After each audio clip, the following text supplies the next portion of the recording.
Hello everyone, मैं विक्रम कुमार आप सभी का अपने यूट्यूब चैनल स्कॉलर्स कॉन्सेप्ट के ऊपर स्वागत करता हूं। इकोलॉजी एंड एवोल्यूशन यूनिट से रिलेटेड आज हमारा लेक्चर नंबर 18 रहेगा और आज के लेक्चर में हम बात करेंगे पॉपुलेशन ग्रोथ के बारे में कि जैसे कि हमारी एक पॉपुलेशन है और पॉपुलेशन हमने आपको पहले ही बताया हुआ पॉपुलेशन हमारा क्या होता है। पॉपुलेशन हमारा ग्रुप ऑफ इंडिविजुअल होगा, ठीक है, और किस टाइप के इंडिविजुअल, जो कि हमारे सेम स्पीसीज के हो, ऑफ द सेम स्पीसीज, ठीक है, एट ए गिवन टाइम,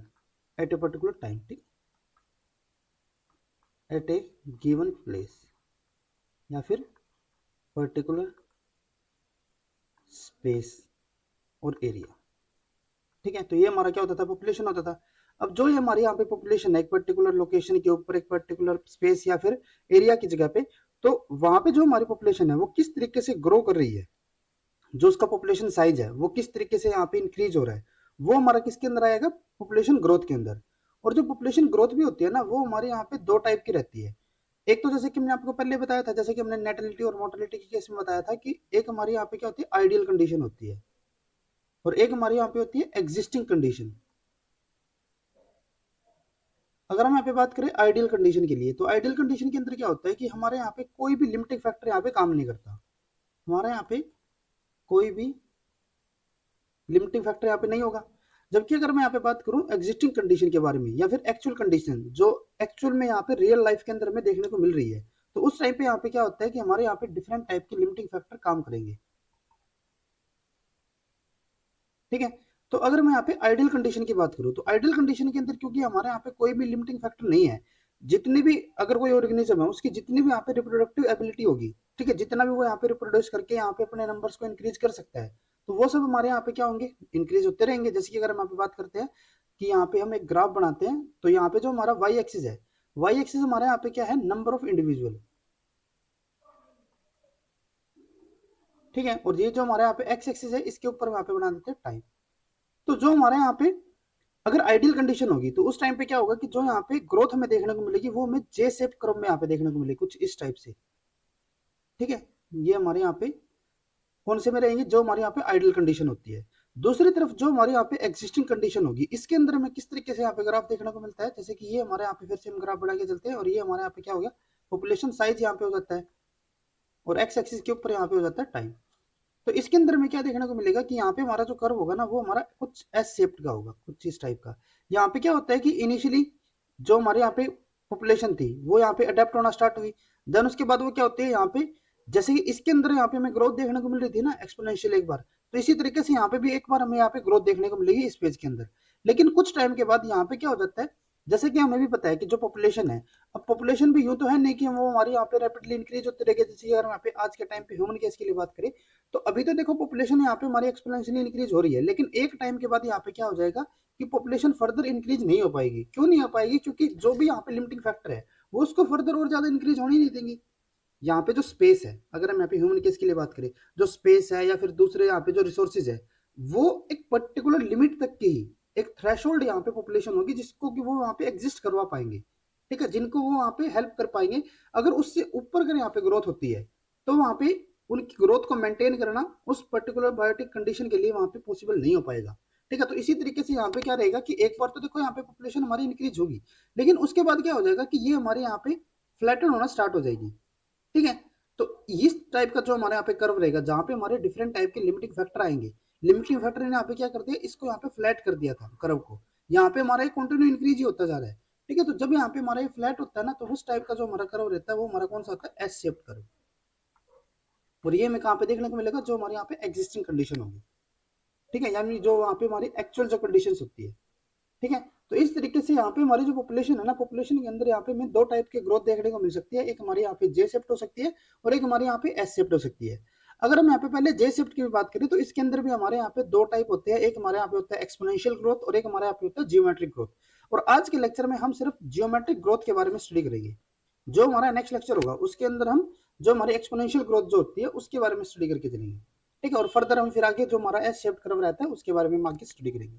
ठीक है। तो आज के लेक्चर में हम यहाँ पे बात करते हैं पहले जियोमेट्रिक ग्रोथ के बारे में। तो पहले अगर हम यहाँ पे बताते हैं कि जो हमारी पॉपुलेशन ग्रोथ है वो हमारा क्या होता है, unlimited population growth leads to the J shaped population growth curve. Unlimited growth can be described by geometrical growth और एक्सपोनेंशियल ग्रोथ। जो हमारे यहाँ पे अनलिमिटेड ग्रोथ है, अनलिमिटेड ग्रोथ का मतलब यहाँ पे क्या हो गया, आइडियल कंडीशन। आइडियल कंडीशन होगी तभी तो यहाँ पे अनलिमिटेड ग्रोथ हो पाएगी ना, ठीक है। Unlimited growth can be described bye geometric growth और एक्सपोनेंशियल ग्रोथ। जो हमारे यहाँ पे आइडियल कंडीशन होती है जिसमें हम यहाँ पे अनलिमिटेड ग्रोथ मान के चलते हैं, तो वो हमारे यहाँ पे दो टाइप की हो सकती है। पहला हमारे यहाँ पे जियोमेट्रिक ग्रोथ हो सकती है, या फिर दूसरा हमारे यहाँ पे एक्सपोनेंशियल ग्रोथ भी हो सकती है। Both exponential and geometrical population growth occur under ideal condition where when there is no external limit to the population growth। जब यहाँ पे हमारी कोई भी एक्सटर्नल लिमिट नहीं होगी पॉपुलेशन के ऊपर, ग्रोथ जो हमारे यहाँ पे पॉपुलेशन ग्रोथ हो रही है, तो वहां पे हमें कौन कौन सी यहाँ पे ग्रोथ देखने को मिल सकती है, एक्सपोनेंशियल भी देखने को मिल सकती है और जियोमेट्रिकल भी यहाँ पे हमें पॉपुलेशन ग्रोथ देखने को मिल सकती है। अगर हम यहाँ पे बात करें पहले जियोमेट्रिकल ग्रोथ के लिए, तो इसमें क्या होगा, geometrical growth describe the population growth for a periodic breeder. और एक्सपोनेंशियल के अंदर क्या होगा, exponential growth describe the population growth for continuous breeder. देखो यहाँ पे डिफरेंट क्या है, एक यहाँ पे हम बात कर रहे हैं पीरियडिक और एक यहाँ पे हम बात कर रहे हैं कॉन्टिन्यूस ब्रीडर के लिए। तो पीरियडिक के अंदर क्या होता है, जैसे कि हमारे यहाँ पे कोई पर्टिकुलर एक्स ऑर्गेनिज्म है और ये क्या कर रहा है, ये एनुअली हमारे यहाँ पे रिप्रोड्यूस कर रहा है, ठीक है। यानी कि ये साल में सिर्फ एक ही बार यहाँ पे रिप्रोड्यूस कर पा रहा है, ऑफस्प्रिंग्स को यहाँ पे जनरेट कर पा रहा है, ठीक है। तो इस टाइप का जो एक पीरियड के बाद जो हमारे यहाँ पे ब्रीडिंग होगी, ठीक है, तो वो हमारा कौन सी ग्रोथ को यहाँ पे मेंटेन करके रखेगा, जो हमारी ज्योमेट्रिक ग्रोथ होती है। हमारे यहाँ पे जैसे कि वाई कोई हमारे यहाँ पे जैसे कि कैट ही हो जाता है। अब कैट में क्या है, अगर हम यहाँ पे एक एज्यूम लेके चल रहे हैं, ठीक है, एज्यूम करके चलते हैं कि ये हमारा क्या कर रहा है कि ये साल में सिर्फ एक ही बच्चे को यहाँ पे प्रोड्यूस कर पा रही है, ठीक है, या फिर साल में सिर्फ एक ही बार वन टाइम ये यहाँ पे हमारा रिप्रोड्यूस कर पा रहा है, या फिर यहाँ पे ऑफस्प्रिंग को प्रोड्यूस कर पा रहा है, ठीक है। तो वो हमारी कौन सी ग्रोथ हो जाएगी यहाँ पे, जियोमेट्रिक ग्रोथ। दूसरी तरफ अगर हम यहाँ पे बात करते हैं एक्सपोनेंशियल ग्रोथ के लिए, एक्सपोनेंशियल ग्रोथ के अंदर क्या होगा कि यहाँ पे जो ब्रीडर होंगे ना, वो कौन से होंगे, कॉन्टिन्यूस ब्रीडर होंगे। यानी कि कंटिन्यू, यानी कि यूं नहीं है कि साल में सिर्फ एक ही बार यहाँ पे ये ऑफस्प्रिंग प्रोड्यूस कर रहे हैं, ये हमारे क्या करेंगे, ये बार बार यहाँ पे साल में कई बार यहाँ पे ब्रीडिंग करते रहेंगे, यानी कि डिफरेंट टाइम पे ये क्या करेंगे, यहाँ पे ऑफस्प्रिंग को प्रोड्यूस करते रहेंगे। ये हमारी कौन सी ग्रोथ हो जाएगी यहाँ पे, एक्सपोनेंशियल ग्रोथ। तो आज हम यहाँ पे क्योंकि सिर्फ जियोमेट्रिक ग्रोथ को लेके चलते हैं, तो इसी को यहाँ पे हम कंसर्न में लेके चाहिए। यहाँ पे हमारा एक कॉन्सेप्ट आता है रिप्रोडक्टिव रेट का, ठीक है। रिप्रोडक्टिव रेट के बाद ही हम क्या करेंगे, जो हमारी ज्योमेट्रिक ग्रोथ होती है उसको हम आगे कंटिन्यू करेंगे। तो पहले अगर हम यहाँ पे बात करते हैं रिप्रोडक्टिव रेट के बारे में, तो रिप्रोडक्टिव रेट क्या होता है, we need information on the birth rate, mortality and survivorship rates to estimate the population growth. अब अगर हम यहाँ पे किसी भी पॉपुलेशन के अंदर अगर हम पॉपुलेशन ग्रोथ को यहाँ पे अगर एस्टिमेट करके चल रहे हैं, तो उसके लिए यहाँ पे मैं डिफरेंट जो पॉपुलेशन के जो हमारे डिफरेंट फीचर्स या फिर करेक्टरिस्टिक्स होते थे उनके बारे में हमें पता होना चाहिए। जैसे कि यहाँ पे हमें पता होना चाहिए कि उस पॉपुलेशन के अंदर क्या बर्थ रेट है, क्या वहाँ पे मोर्टेलिटी है, और क्या वहाँ पे सर्वाइवरशिप रेट है। इन चीजों का जब हमें पता होगा तभी हम यहाँ पे जो पॉपुलेशन ग्रोथ है उसके पैटर्न को हम यहाँ पे बता पाएंगे, ठीक है। जब तक हमें इन चीजों का अगर नहीं पता होगा तो वहाँ पे हम पॉपुलेशन ग्रोथ को वहाँ पे एस्टिमेट नहीं कर पाएंगे। We can determine the proportion of female offspring for any given age born to female of reproductive age। अब जैसे कि अगर हम यहाँ पे बात करें कि जो प्रोपोर्शन ऑफ फीमेल ऑफस्प्रिंग्स रहेगा, यानी कि कितनी यहाँ पे फीमेल ऑफस्प्रिंग्स यहाँ पे प्रोड्यूस हुई है for any given age born to female of reproductive age. एक फीमेल की जो पर्टिकुलर रिप्रोडक्टिव एज है वहां से एवरेज अगर हम यहाँ पे बात करें कि कितने प्रोपोर्शन में यहाँ पे फीमेल ऑफस्प्रिंग यहाँ पे प्रोड्यूस हुई है, ठीक है, तो वहां से हम क्या कर सकते हैं, जो हमारे यहाँ पे पॉपुलेशन ग्रोथ है उसको यहाँ पे हम पता लगा सकते हैं। एक हमारा ये फैक्टर रहेगा यहाँ पे। जैसे कि अगर हम यहाँ पे बात करें, this data can be used to determine age specific fertility rate called MX. जैसे कि अगर हम यहाँ पे बात करें, let 100 female at age X produce 75 female offspring. अब यहाँ पे क्या है कि कोई यहाँ पे हमने 100 फीमेल्स का यहाँ पे ग्रुप लिया, और ये जो 100 फीमेल्स है ना, इनकी एज यहाँ पे हमारी एक स्पेसिफिक एज हमने यहाँ पे ले ली, जैसे कि एक्स। ये एक्स हमारे यहाँ पे कुछ भी हो सकता है, 20 हो सकता है, 25 हो सकता है, 30 हो सकता है। तो इस तरीके से यहाँ पे हमने क्या किया कि स्पेसिफिक एज की यहाँ पे हमने 100 फीमेल्स का एक ग्रुप लिया, और हमने जो उन्होंने यहाँ पे ऑफस्प्रिंग्स प्रोड्यूस किया है ना, उसको यहाँ पे मैंने डाटा एनालाइज किया। हमें यहाँ पे क्या देखने को मिलता है कि इस पर्टिकुलर एज की 100 फीमेल्स ने यहाँ पे क्या किया कि 75 फीमेल ऑफस्प्रिंग्स यहाँ पे प्रोड्यूस की। तो इनके लिए जो हमारे यहाँ पे एज स्पेसिफिक फर्टिलिटी रेट जो रहेगा mx, ये हमारा क्या हो जाएगा कि जितने यहाँ पे ऑफस्प्रिंग्स प्रोड्यूस हुए कितने 75, कितनी यहाँ पे फीमेल्स थी 100, तो ये हमारे यहाँ पे क्या हो जाएगा 0.75, ठीक है। ये हमारे यहाँ पे क्या हो गया, एज स्पेसिफिक फर्टिलिटी रेट। पहला हमारा यहाँ पे ये फैक्टर हो जाता है, जो हम यहाँ पे रिप्रोडक्टिव रेट को यहाँ पे हम कैलकुलेट कर रहे हैं ना, ठीक है। जो हमारे यहाँ पे रिप्रोडक्टिव रेट है उसको हम आर नोट से यहाँ पे शो करते हैं। तो जो हम रिप्रोडक्टिव रेट यहाँ पे डिटरमाइन करेंगे, एस्टिमेट करेंगे, जो कि आगे जाके हमारा जो जियोमेट्रिक जो हमारी ग्रोथ है या फिर जो हमारी एक्सपोनेंशियल जो ग्रोथ है उसके अंदर हमारा काम आएगा। ठीक है, तो अगर हम यहाँ पे रिप्रोडक्टिव रेट की बात जो कर रहे थे, तो उसके लिए हमारा यहाँ पे एक पहला फैक्टर कौन सा हो जाता है, एज स्पेसिफिक फर्टिलिटी रेट। और ये हमारा हमने यहाँ पे बताया, जैसे कि एग्जांपल लेके यहाँ पे हमारे कितना हो जाता है 0.75। This means that on average each female of age x produce 0.75 female offsprings that year। अब इसका मतलब यहाँ पे क्या हो गया कि उस पर्टिकुलर टाइम पे, ठीक है, जहां पे इन्होंने 100 फीमेल्स यहाँ पे 75 फीमेल यहाँ पे प्रोड्यूस किया, अगर हम जैसे कि सपोज करके चलते हैं कि ये हमारा एक साल का ही डाटा है, तो इससे हमें क्या पता चलता है कि जो हमारी यहाँ पे पॉपुलेशन है उसके अंदर जो हर एक फीमेल है ना, वो यहाँ पे क्या कर रही है, जो कि हमारी एक्स एज की थी, वो यहाँ पे 0.75 फीमेल यहाँ पे प्रोड्यूस कर रही है, ऑफस्प्रिंग्स यहाँ पे प्रोड्यूस कर रही है। ठीक है, फीमेल ऑफस्प्रिंग्स दैट ईयर, उस पर्टिकुलर ईयर के अंदर। दूसरा हमारे यहाँ पे देखो, एक तो हमारे यहाँ पे कौन सा हो गया, जो हमारे यहाँ पे एमएक्स था, ठीक है, एज स्पेसिफिक फर्टिलिटी रेट। दूसरा हमारे यहाँ पे आता है सर्वाइवरशिप रेट, और ये हमने जो लास्ट लेक्चर स्टडी किया था ना, उसके अंदर भी हमने आपको बताया था एक सर्वाइवरशिप के बारे में, और वहां पे भी हमने इसका फॉर्मूला बताया था। जैसे कि अगर हम यहाँ पे बात करें कि हमारा जो 0 to 1, 1 to 2, 2 to 3, इस तरीके से अगर हमारे यहाँ पे कोई पॉपुलेशन है जो हमारे 0 to 1 है, जैसे कि सपोज करके चलते हैं कि यहाँ पे हमारा हो जाता है 1000, यहाँ पे हमारी पॉपुलेशन हो जाती है 600, यहाँ पे हो जाती है 400। तो अगर हम यहाँ पे इस पर्टिकुलर एज ग्रुप के लिए, एज क्लास के लिए, अगर हम यहाँ पे सर्वाइवरशिप रेट को अगर हम यहाँ पे काउंट कर रहे हैं, तो ये हमारा क्या हो जाएगा, जैसे कि यहाँ पे हमारी जो पॉपुलेशन है ना, ये हमारी n0 हो गई, ये हमारी यहाँ पे n1 हो गई, ये हमारी यहाँ पे n2 हो गई। तो अगर हम यहाँ पे फर्स्ट के लिए अगर हम यहाँ पे सर्वाइवरशिप को अगर सर्वाइवरशिप रेट को अगर हम यहाँ पे कैलकुलेट कर रहे हैं, तो वो हमारा क्या हो जाएगा, जो भी हमारी यहाँ पे पॉपुलेशन थे, ठीक है, ये हमारी ऊपर की तरफ, जैसे कि यहाँ पे हमारे 1000 है, और जो सबसे ऊपर यानी कि जो हमारा n0 में जो हमारी यहाँ पे पॉपुलेशन होगी, वो भी हमारे यहाँ पे इतनी रहेगी, दोनों ही हमारे यहाँ पे 1000 है ना, इसकी खुद भी इतनी है, और जो सबसे हाईएस्ट है वो भी हमारी इतनी है। तो यहाँ पे हमारा क्या हो जाएगा, यहाँ पे हमारा जो सर्वाइवरशिप रेट रहेगा LX, ये हमारा क्या हो जाएगा, 1 हो जाएगा। नेक्स्ट के लिए हमारे यहाँ पे क्या हो जाएगा, यहाँ पे पॉपुलेशन कितनी है 600, जो फर्स्ट है वहां पे कितनी है 1000, तो यहाँ पे हमारा क्या हो जाएगा 0.6।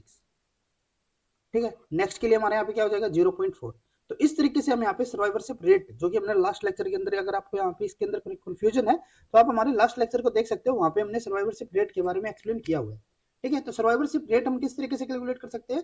Survivorship rate equal NX। NX का मतलब क्या हो गया कि जिस भी हम एज ग्रुप के लिए, एज क्लास के लिए यहाँ पे हम सर्वाइवरशिप रेट को कैलकुलेट कर रहे हैं, उसके अंदर हमारे यहाँ पे कितने नंबर ऑफ इंडिविजुअल है, जैसे कि यहाँ पे हमारे 400 थे, डिवाइडेड बाय n0, जो हमारी सबसे हाईएस्ट, जो हमारी सबसे फर्स्ट यहाँ पे जो पॉपुलेशन थी, जो हमारे यहाँ पे एज क्लास थी, उसके अंदर हमारे यहाँ पे कितने नंबर ऑफ इंडिविजुअल थे, तो वो हमारे यहाँ पे क्या हो जाएगा सर्वाइवरशिप रेट। ठीक है, और अगर हम यहाँ पे इनकी रेशो की बात करते हैं, तो ये हमारा क्या हो जाता है survivorship rate, where N naught is the number alive at the time of, जो हमारे सबसे इनिशियल यहाँ पे हमारे जो नंबर ऑफ इंडिविजुअल यहाँ पे अलाइव थे the start of the study, and NX is the number of the alive at the beginning of the age class X। और NX हमारा क्या हो जाएगा कि उस पर्टिकुलर जिसके लिए भी हम यहाँ पे सर्वाइवरशिप रेट को कैलकुलेट कर रहे हैं, तो उस टाइम पे हमारे यहाँ पे कितने नंबर ऑफ इंडिविजुअल यहाँ पे हमारे जिंदा थे या फिर अलाइव थे। ठीक है, तो वो हमारे यहाँ पे क्या हो जाता है NX हो जाएगा, और इनकी रेशियो से हमारे यहाँ पे सर्वाइवरशिप रेट हो जाएगा। अब हमने यहाँ पे दो चीजों की बात की, एक हमारे यहाँ पे क्या था age specific fertility rate, second हमारे यहाँ पे क्या होता था सर्वाइवरशिप रेट, ये हमारा MX, ये हमारे यहाँ पे LX। और अगर हम यहाँ पे LX इंटू MX अगर हम यहाँ पे करके चल रहे हैं, तो ये हमारा हमें क्या बताएगा, is the average number of offsprings per female which represent the contribution of each age class to the overall population growth। जो हमारे यहाँ पे इन दोनों का जो हमारा प्रोडक्ट होगा, वो हमें यहाँ पे क्या बताएगा, एवरेज नंबर ऑफ ऑफस्प्रिंग पर फीमेल, जो हमारे यहाँ पे एक पर फीमेल की अगर हम यहाँ पे बात करें, तो वहां से हमारे कितने नंबर ऑफ ऑफस्प्रिंग्स एवरेज अगर हम यहाँ पे बात करें, which represent the contribution of each age class, यानी कि जो हमारी हर एक जो एज क्लास है उसका हमारे पॉपुलेशन ग्रोथ के अंदर कितना यहाँ पे कंट्रीब्यूशन है।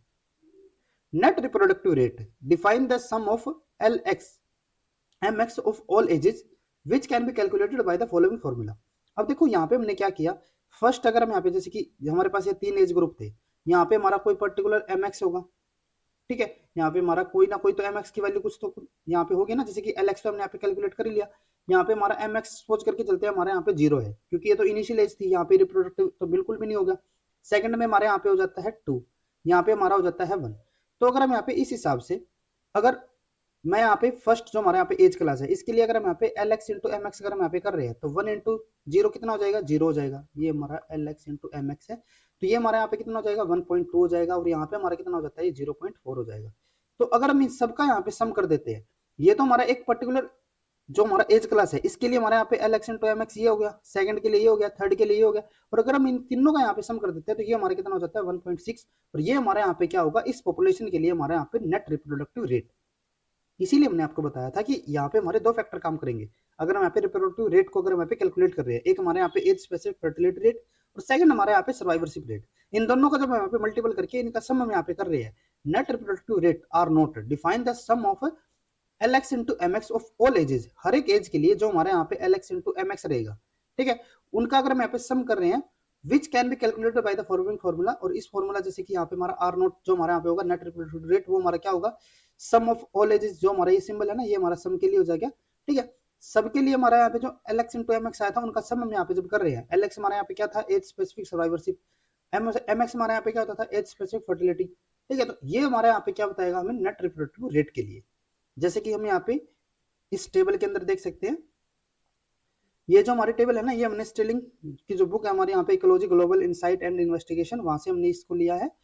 तो अगर आपको इनके बारे में अगर और भी ज्यादा डिटेल में अगर आपको स्टडी करना हो तो आप इस बुक के थ्रू यहाँ पे स्टडी कर सकते हो। यहाँ पे जस्ट हमने एक एग्जाम्पल के लिए एग्जाम्पल के तौर पर इस टेबल को यहाँ पे लिया है।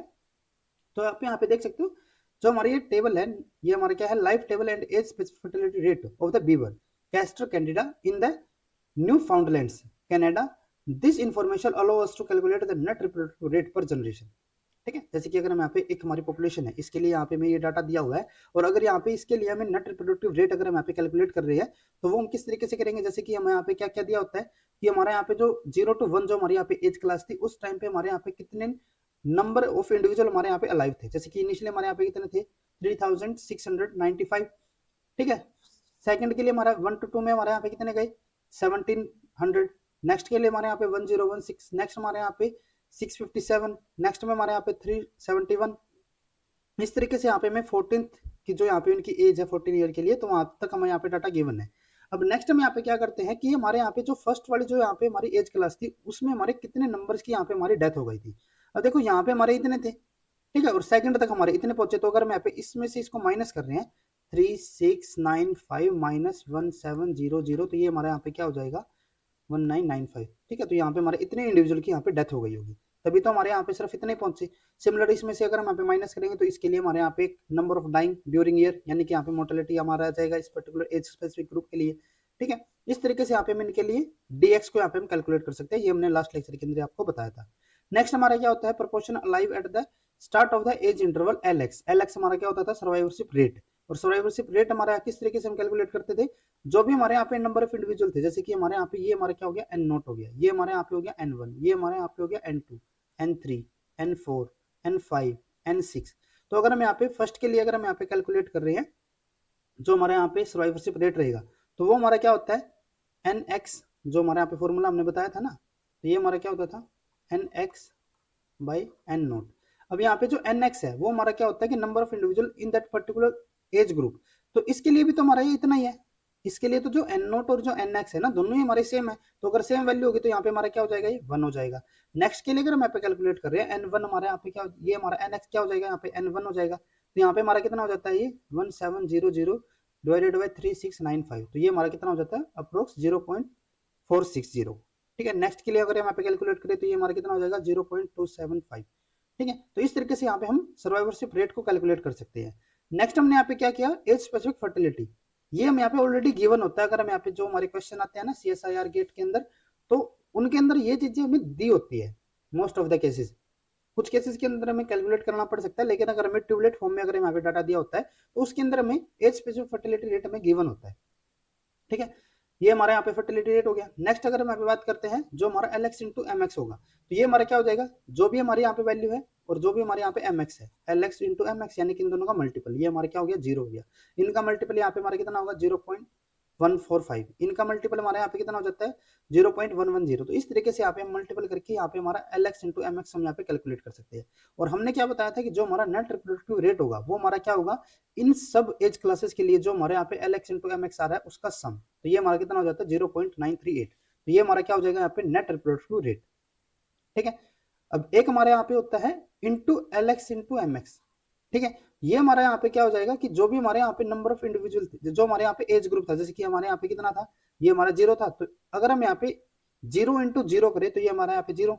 यहाँ पे हमारा एज क्या हो जाएगी 1 हो गई, ठीक है। यहाँ पे अगर हम इसको मल्टीपल कर रहे हैं तो ये हमारे यहाँ पे क्या हो जाएगा 0.145, यहाँ पे हमारा 2 इंटू 0.110, तो ये हमारा क्या हो जाएगा 0.220। यहाँ पे हमारा 3 के साथ, ये हमारा 4 के साथ, ये हमारा 5 के साथ। तो इस तरीके से यहाँ पे हम ये टेबल, ये हमारा जो कॉलम है ना, इसका हमें कोई ज्यादा रोल यहाँ पे नहीं देखने को मिलता। जो हमारे क्वेश्चन हमें पूछे जाते हैं वो हमें सिर्फ नेट रिप्रेजेंटेटिव रेट के लिए हमें पूछे जाते हैं,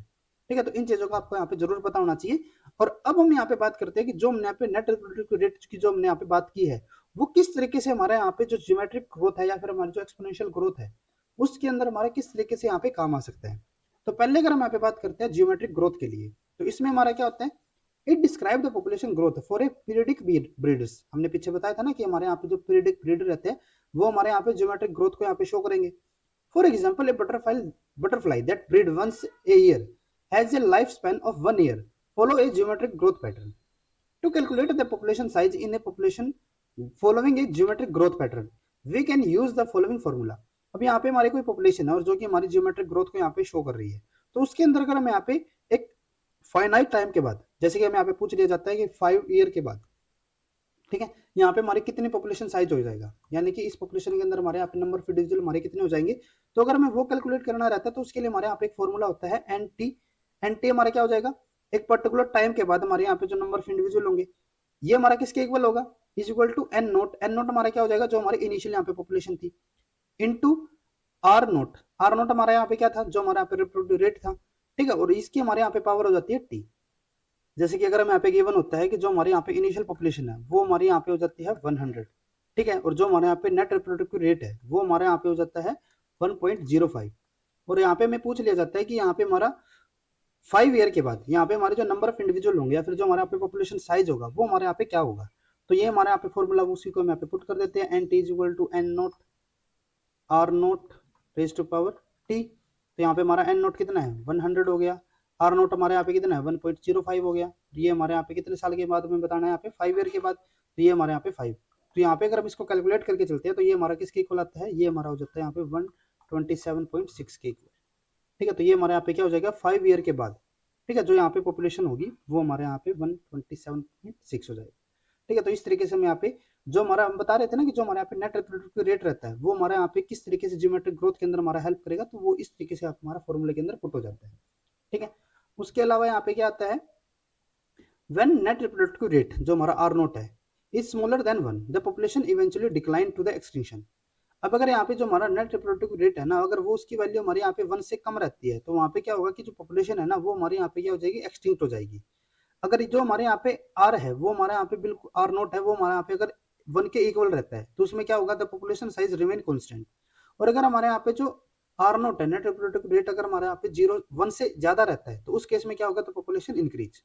ठीक है। यानी कि अगर 1 से कम हुआ तो पॉपुलेशन डिक्लाइन हो जाएगी, यहाँ पे एक्सचेंज हो जाएगी। अगर ये ज्यादा होता है तो वहाँ पे पॉपुलेशन इंक्रीज होगी, और अगर यहाँ पे 1 के इक्वल रहता है तो वहाँ पे हमारा पॉपुलेशन साइज कांस्टेंट रहेगा। When R naught net reproductive rate is equal to 1 the population is at equilibrium where no changes in the population density occur. यहाँ पे हमारी पॉपुलेशन क्या रह रही थी, इक्विलिब्रियम में, यानी कि वो हमारे यहाँ पे कांस्टेंट रहेगी। Even if R naught is only fractionally above 1 population increase is rapid and a characteristic J-shaped curve result which can be referred to as a characteristic curve of the geometric growth। अगर यहाँ पे हमारा जो R note है ना, अगर वो हमारा थोड़ा बहुत भी अगर इससे ज्यादा रहेगा ना 1 से, ठीक है, जैसे कि यहाँ पे हमारा अगर 1.2 भी हो जाता है तो वहां पे भी हमें किस तरीके का कर्व देखने को मिलेगा, एक ज्योमेट्रिक ग्रोथ यानी कि जे शेप्ड कर्व वहां पे हमें देखने को मिलेगा, ठीक है। The finite rate of increase lambda is the ratio of the population size from 1 year to the next calculated as. अब यहाँ पे ना एक और हमारा यहाँ पे पॉइंट आता है finite rate of increase. Finite rate of increase को हम किससे यहाँ पे शो करेंगे, जो हमारे यहाँ पे लैम्डा होता है। तो लैम्डा हमारे यहाँ पे किस तरीके से हम कैलकुलेट कर सकते हैं, जैसे कि सपोज करके चलते हैं कि यहाँ पे हमारी जो इनिशियल पॉपुलेशन थी वो हमारे यहाँ पे 100 थी, ठीक है, और वे 1 साल के बाद यहाँ पे पॉपुलेशन कितनी हो गई 110। तो यहाँ पे हमारा जो लैम्डा होगा ना, यानी कि जो हमारे यहाँ पे फाइनाइट रेट ऑफ इंक्रीज होगा वो हमारे यहाँ पे क्या हो जाएगा, लैम्डा ये हमारा किसके इक्वल है, n1 divided by n not, यानी कि हमारे यहाँ पे 1 साल के बाद कितनी पॉपुलेशन हमारे यहाँ पे हो गई थी 110, इनिशियल कितनी थी 100। तो यहाँ पे हमारा जो लैम्डा आएगा फाइनाइट रेट ऑफ इंक्रीज होगा वो हमारे यहाँ पे क्या हो जाएगा 1.1,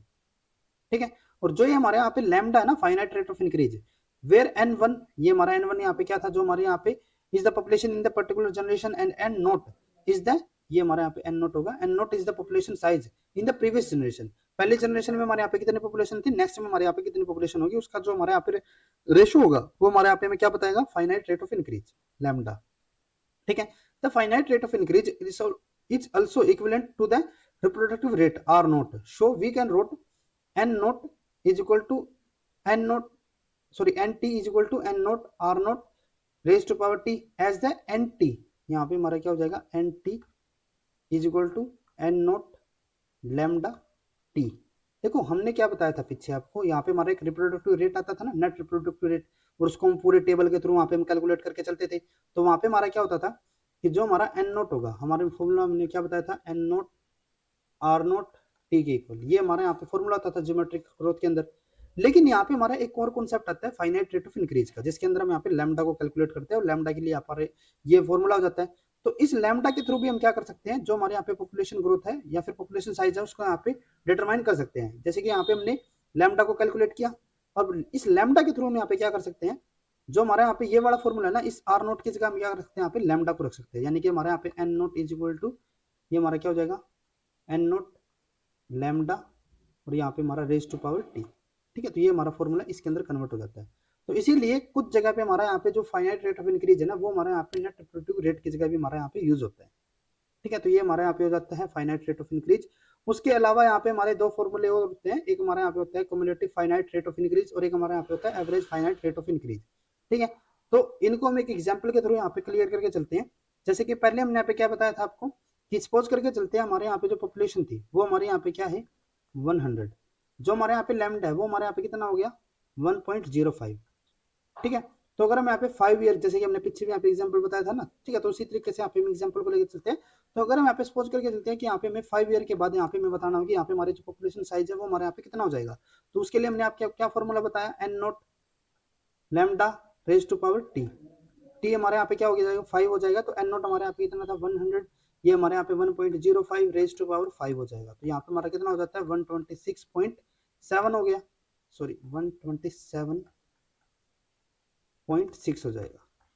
ठीक है, ये हमारे यहाँ पे क्या हो गया 5 ईयर के बाद जो हमारे यहाँ पे पॉपुलेशन साइज हो जाएगा। अब नेक्स्ट उसके बाद अगर हम यहाँ पे कैलकुलेट कर रहे हैं cumulative finite rate of increase, cumulative finite rate of increase, ठीक है, CFRI। तो ये हमारे यहाँ पे इसके लिए फॉर्मूला क्या हो जाता है 100, ठीक है, एन टी प्लस 5, एक मिनट, एन टी प्लस 5, ठीक है, divided by N T minus 1। ठीक है, तो यहाँ पे ना इस 100 का यूज तो हमारा किसके लिए होगा, ये हमारा होगा परसेंटेज को कैलकुलेट करने के लिए। तो एक बार हम इसको साइड में रख देते हैं, पहले हम यहाँ पे जो हमारी ये वाली इक्वेशन है ना, पहले हम इसको यहाँ पे सोल्व करके चलते हैं। जैसे कि यहाँ पे हमारा क्या हो जाता है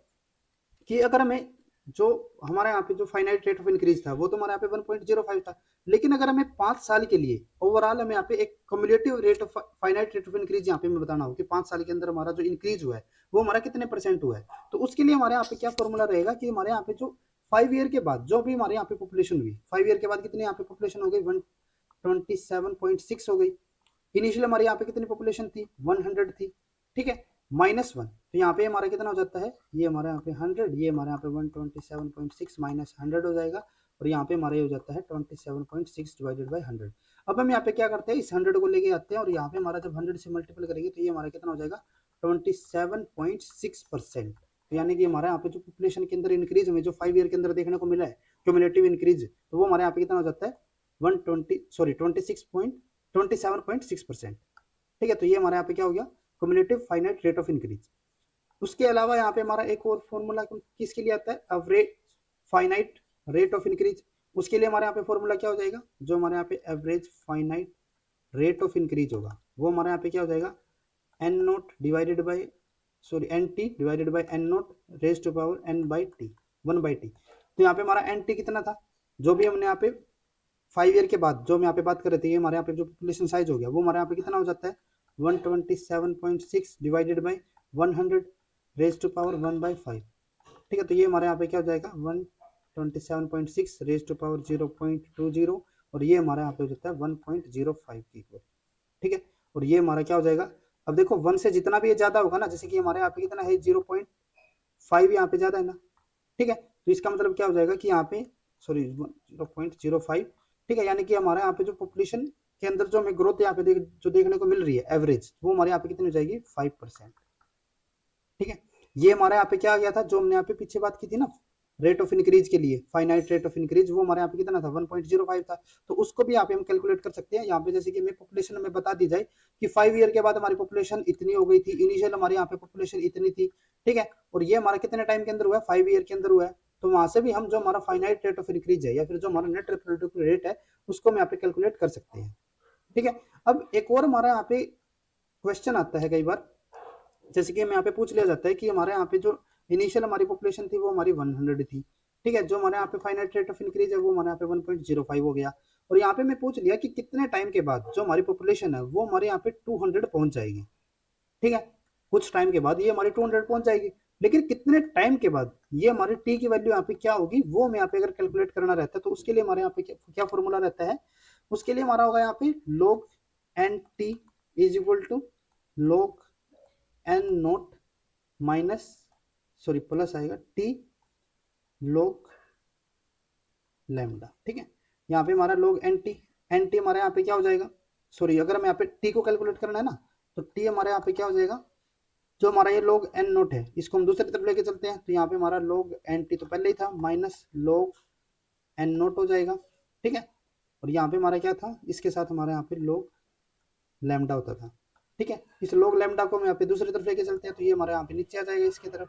log लैम्डा हो गया। ठीक है, नेक्स्ट उसके बाद हम यहाँ पे क्या करते हैं, टी को यहाँ पे क्योंकि कैलकुलेट करना है ना तो इसके लिए हम जो सेकंड हमारे यहाँ पे जो इक्वेशन है ना राइट हैंड साइड वाली, उसको हम यहाँ पे और भी शॉर्ट करके चलते हैं। जैसे कि हमारे यहाँ पे जो ऊपर की तरफ ये जो हमारे यहाँ पे है इसको हम